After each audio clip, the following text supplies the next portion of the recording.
Pinakamalaking kamote na nakita ko sa tanang buhay ko. Iluluto namin ngayon, pero bago yon, ikilo muna natin 5.35 kilograms. Grabe! Kasing laki ng kalabasa. Hatiin na natin para makita natin yung laman sa loob. Ito ay Hawaiian sweet potato. So, kulay purple yung kanyang loob. So, hindi siya masyadong purple na purple, pero okay na rin.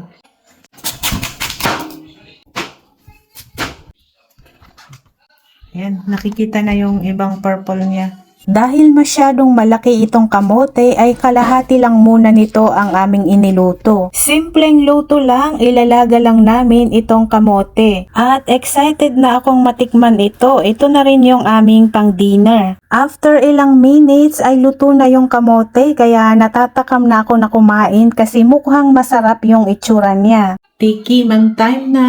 Luto na yung kamote na malaki. Excited na ako.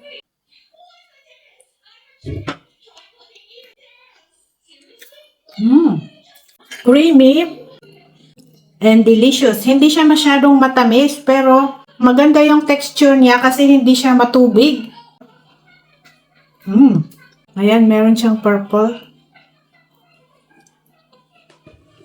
Sarap. The best. Akala ko hindi na maganda yung texture at lasa nito dahil oversized na, pero napakasarap at tamang-tama lang yung kanyang texture at timpla. Ang texture niya ay maikukumpara ko doon sa purple na gabi. Hindi siya dry at hindi rin siya matubig, kaya tamang-tama lang yung kanyang timpla. Kaya masasabi kong super successful itong harvest ko ngayon na kamote. This is like a pumpkin.